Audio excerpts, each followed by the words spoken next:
اعوذ باللہ من الشیطان الرجیم بسم اللہ الرحمن الرحیم سبحان ربک رب العزت عما یصفون وسلام علی المرسلین والحمد للہ رب العالمین۔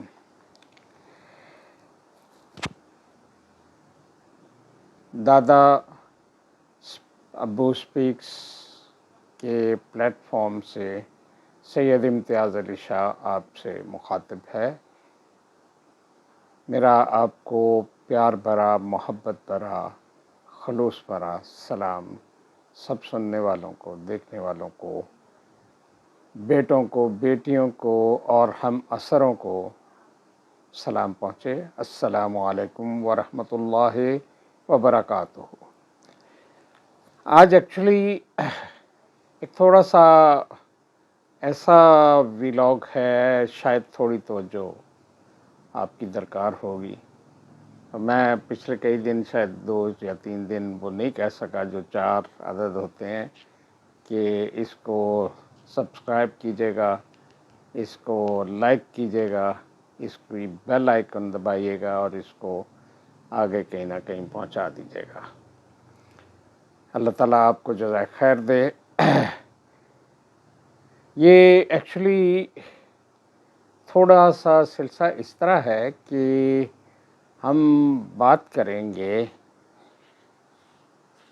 بندگی کی، ہم بات کریں گے پائندگی کی، ہم بات کریں گے اس قربانی کی جو حضرت اسماعیل علیہ السلام نے پیش کی، اور ہم بات کریں گے اس عمل کی جو حضرت ابراہیم علیہ السلام نے اس کے سلسلے میں کیا، اور پھر کتنی تیزی سے قبول ہوا اور کتنی عظمتیں اس کو بخشی گئیں کہ وہ عمل تا قیامت جاری و ساری ہے۔ میں ایکچولی اس عمل کے ایک ہلکے سے حصے سے، ایک مینڈے کے ساتھ تھوڑے سے لمحات گزار کے سے گزرا، تو جو کچھ کیفیات ہوئیں محسوس کیا آپ سے بھی شیئر کر لوں، اور اس کی جو روح ہے قربانی کی وہ شاید ہمارے دلوں میں اتر جائے اور ہم قربانی کو صرف گوشت اور خون تک محدود نہ، ہم اپنے اپنے جذبے میں ٹھیک ہیں۔ میں کسی کے اوپر یہ خدا نخواستہ ایسا کوئی سلسلہ نہیں کہنے لگا، لیکن بہرحال یہ ہے۔ اس میں اسٹارٹ کرتے ہیں ہم حضرت علامہ اقبال کے ایک شعر سے۔ عمل سے زندگی بنتی ہے جنت بھی جہنم بھی، یہ خاکی اپنی فطرت میں نہ نوری ہے نہ ناری۔ یعنی پہلی چیز تو یہ ہے کہ اصل چیز عمل ہے، اور یہ عمل ہی ہے جو اس خاکی کو جنت اور جہنم کی طرف لے جائے گا، اس خاکی کو، کیونکہ یہ نہ نوری ہے یا ناری ہے، نہ ناری ہے۔ اور عمل جو ہے وہ دراصل ایسی بڑی حقیقت ہے کہ خاک کے بنے ہوئے اس انسان نے اپنی فطرت کے عین مطابق زندگی کے ورک کو اپنے احسن عمل سے سنوارنا ہے۔ یہ تو طے شدہ ہے کہ ہم انسان خاک سے بنائے گئے ہیں، اور اسی کی ایک اعلانیہ بغاوت تو ابلیس مردود نے کی، اسی وجہ سے کی، یہ کہہ کر کی کہ خلقتہ من طین خلقتنی من نار، سجدے سے انکار کر دیا۔ وہ ایک سجدہ جو تجھے گراں گزرتا ہے، 1000 سجدوں سے آدمی کو دیتا ہے نجات۔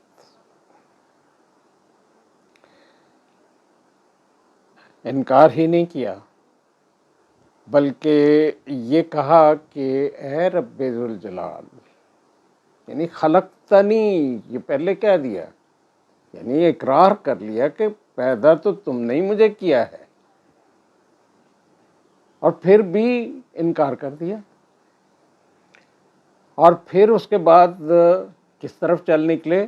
مہلت مانگنے کی طرف، کہ مجھے قیامت تک مہلت دے دو تاکہ میں تمہارے بندوں کو بھٹکاتا رہوں. اور دوسری طرف دیکھیے رب ذوالجلال کا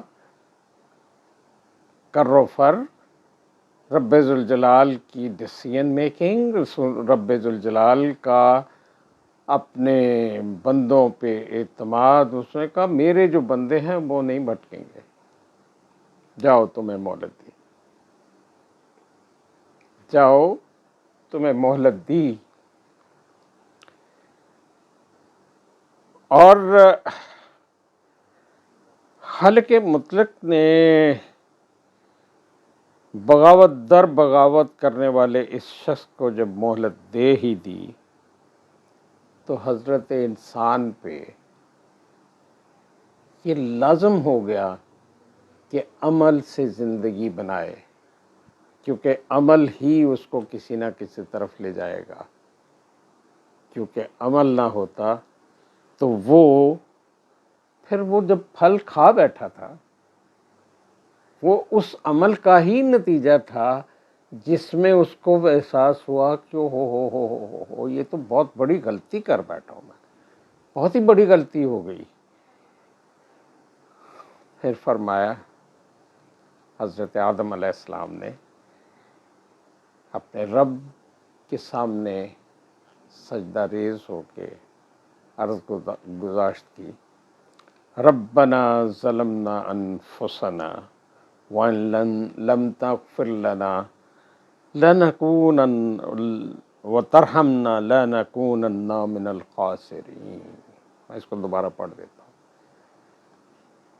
ربنا ظلمنا انفسنا وان لم تغفر لنا وترحمنا، یعنی رحم نہ کرتا، لنکونن من الخاسرین. اس کو تھوڑا سا چلے مختصر بھی کر لیتے ہیں کیونکہ آگے پھر اور بہت ساری چیزیں آتی جائیں گی. حضرت اسماعیل رضی اللہ تعالیٰ عنہ کے بارے میں ایک شعر کہا گیا، خوبصورت شعر، خوبصورت شعر. یہ فیضان نظر تھا کہ مکتب کی کرامت تھی، سکھائے کس نے اسماعیل کو آداب فرزندی. جب حضرت اسماعیل علیہ السلام کو یہ ادراک ہوا، کسی طرح بھی ہو گیا، بتایا گیا یا رویا میں آیا یا جو بھی اس وقت کی ابلاغ کے معاملات تھے اس کے مطابق، تو اس عبودیت اور بندگی کے اس اعلیٰ ترین مقام پہ فائز حضرت ابراہیم علیہ السلام کو اس چھوٹی عمر کے نبی نے یہ کہا کہ اپنی آنکھوں پہ پٹی باندھ لیں تاکہ شفقت پدرانہ کہیں پگھل نہ جائے اور اس کے حکم کے آڑے نہ آ جائے. جو اس نے حکم دیا ہے وہ کر کے گزرے. اب دیکھیں ایک چھوٹا سا، میں تھوڑا سا آپ کو اور بھی اس طرف لے جاتا ہوں. جیسے شیکسپیئر نے ایک جگہ کہا ٹو بی اور not to be that makes the difference. یہ میں ایکچولی تھوڑا سا اس لیے کہہ رہا ہوں کہ اس میں بھی کچھ نہ کچھ تو ہے. اس نے کس اور انداز میں کہا، کسی اور سلسلے میں کہا، ہم اس کو اگر تھوڑا سا ادھر لیں تو ٹو بی اور not to be that makes the difference. کسی کا ہونا یا نہ ہونا وہ اصل فرق ڈالتا ہے. کسی کا ہونا، کسی کا ہو جانا. اس کو پنجابی میں کسی جگہ کہا گیا یا اپنا کسے نو تو کر لے یا آپ کسے دا ہو بھی لیا. یعنی تیسری کوئی چیز ہی نہیں، تیسری کوئی چیز نہیں ہے. جب رب کے ہو گئے تو پھر اسماعیل علیہ السلام کی طرح اپنے باپ سے وہی تو یہ ریکویسٹ کرنی تھی کہ اب یہ کام آپ کر گزرے. ادھر سے دیر نہیں ہوئی. باپ بیٹے کی فیلنگ، ان کا عمل، ان کا سارا کچھ سنکرونائز کر رہا تھا. دیٹ واز ٹو بی، وہ ہونا تھا، اس لیے کہ وہ اس کے ہو چکے ہوئے تھے اور اسی کے تھے. تو ادھر سے اگر دیر نہیں ہوئی تو ادھر سے کہاں دیر ہوئی. جب آنکھوں سے پٹی ہٹی تو سامنے ایک مینڈا ذبح ہوا پڑا تھا. رب ذوالجلال کو اپنے انبیاء علیہ السلام کے ساتھ جو حب ہے، جو پیار ہے، جو محبت ہے، اس میں وہ ان کو کسی ایسی جگہ تو نہیں لے کے جاتے. یہ آج سے چند سال پہلے ایک اور جو میں نے آپ سے شروع میں عرض کیا کہ میں تھوڑا سا ہوا، ایک عید قربان تھی، کچھ مینڈے وغیرہ بچوں نے پرچیز کیے ہوئے تھے. مجھے اپنے اس پہ تھوڑا بہت قریب ہونا تھا. میں نے ایک مینڈے کے اوپر ہاتھ اس طرح پھیرا، مجھے لگا کہ پتہ نہیں کتنی عزیز ہستی ہے جو مجھ سے جدا ہو رہی. تو ایک دم میرے منہ سے یا زبان سے یہ الفاظ نکلے کہ بیٹا اللہ کی راہ میں جاؤ، انشاءاللہ جنت میں ملاقات ہوگی. یہ میں نے کہہ دیا، کچھ پلاننگ تو نہیں تھی، نہ سوچا جا سکتا تھا، لیکن وہ پورا دن مجھے قربانی کے اس فلسفے نے تو جو پریشان رکھا، مجھے یہ محسوس ہوتا رہا کہ حضرت ابراہیم علیہ السلام نے پٹی باندھنے کا حوصلہ کہاں سے پیدا کیا ہوگا. کتنی بڑی عبودیت کی مثال ہے، کتنی بڑی بندگی ہے، بندگی پائندگی. اور یہ ہے کہ بندگی شرمندگی، اگر نہیں ہے تو پھر شرمندگی ہے. زندگی بندگی پائندگی، زندگی بے بندگی شرمندگی. اس سارے معاملے کو ہم چلتے چلاتے ایک اور جگہ میں آپ کو لے چلتا ہوں. اس میں ایک سورہ الملک کی آیت بھی آئے گی. میں اس کی پھر ڈیٹیل میں انشاءاللہ بات کروں گا. میری زندگی میری مرحومہ بیوی کے ساتھ کتنی خوبصورت اور کیسے گزری. یہ 44 سال کا ایک طویل عرصہ تھا، لیکن جس وقت ختم ہوا تو یوں لگا کہ بس جو کچھ تھا وہ کچھ بھی نہیں تھا، اور جو کچھ تھا وہ سب کچھ چلا گیا. تو بہت سے، چونکہ میں اس وقت بیڈ سے نیچے اترنے کی پوزیشن میں نہیں تھا، ان کا جنازہ باہر لے جایا جا چکا تھا. مجھے میری بیٹی نے آ کے کہا کہ آپ کو کسی نے اطلاع شاید نہیں دی. تو میں اسی طرح اپنی کرچز پہ سنبھلتا باہر گیا. باہر میرے بیٹے نے مجھے بٹھایا اپنی گاڑی میں اور ہم چلے گئے، اور نماز جنازہ الحمدللہ ادا ہوئی. میرا ایک بیٹا دبئی سے آ رہا تھا، وہ بھی اسی وقت پہنچ گیا، اور سب معاملہ ٹھیک ہو گیا. اب اس وہاں سے قبرستان جانا تھوڑا سا ڈیفیکلٹ تھا. تو میں نے اپنے حافظ صاحب کو کہا کہ حافظ صاحب کم وٹ میں مجھے تدفین کے وقت ضرور حاضر ہونا.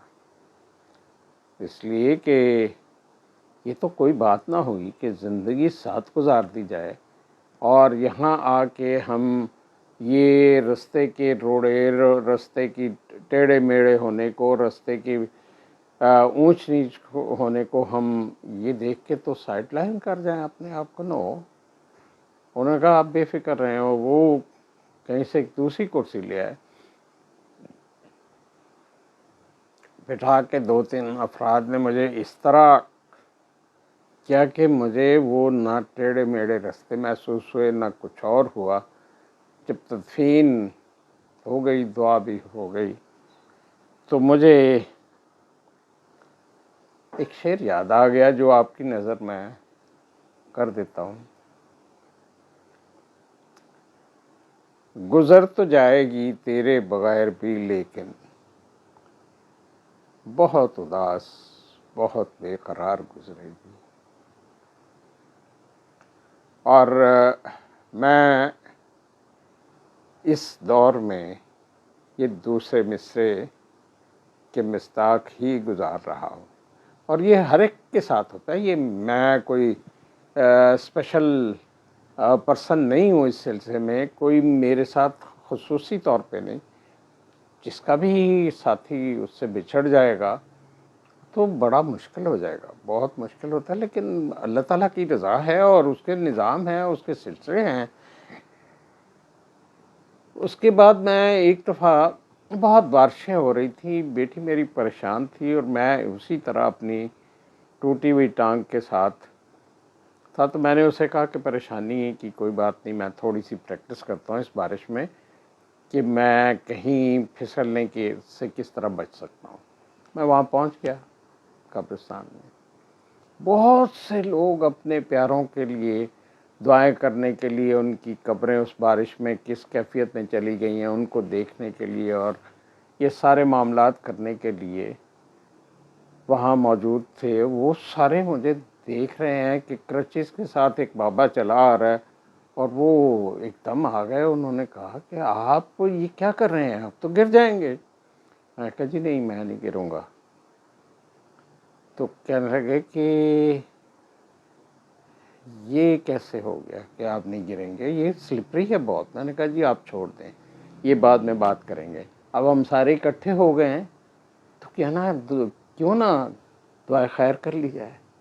آپ یہ دیکھیں، ایک بہانہ تھا نا، بہت سا اجتماع تھا دعائے خیر کی. تو میں نے ان سے کہا کہ اب میں ایک آیت آپ کو سنا دیتا ہوں سب کو، اس پہ غور کیجیے گا.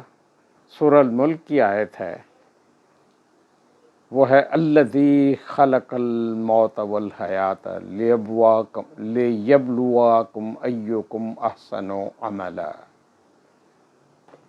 اللہ تعالیٰ نے سب سے پہلے ذکر فرمایا ہے موت کی تخلیق کا اور پھر حیات کا، اور پھر یہ کہا کہ تاکہ تمہیں ٹیسٹ کیا جائے اور اس کے علاوہ یہ کہ تمہارے جو عمل ہوں وہ احسن عمل ہونے چاہیے. تعداد میں آپ 50,000 چیزیں لے جائیں لیکن if they are not worth qualifying for that matter تو بڑا مشکل ہو جائے گا. اللہ تعالیٰ کی ذات آپ کو اور مجھے اس میں پاس کرے. اللہ تعالیٰ آپ کو آسانیاں دے، آسانیاں بانٹنے کا شرف دے. مجھے دعاؤں میں جگہ دیجیے گا، میں آپ کے لیے دعا گو رہوں گا. جزاکم اللہ خیر، خوش رہیے. آل دا بیسٹ. اللہ حافظ.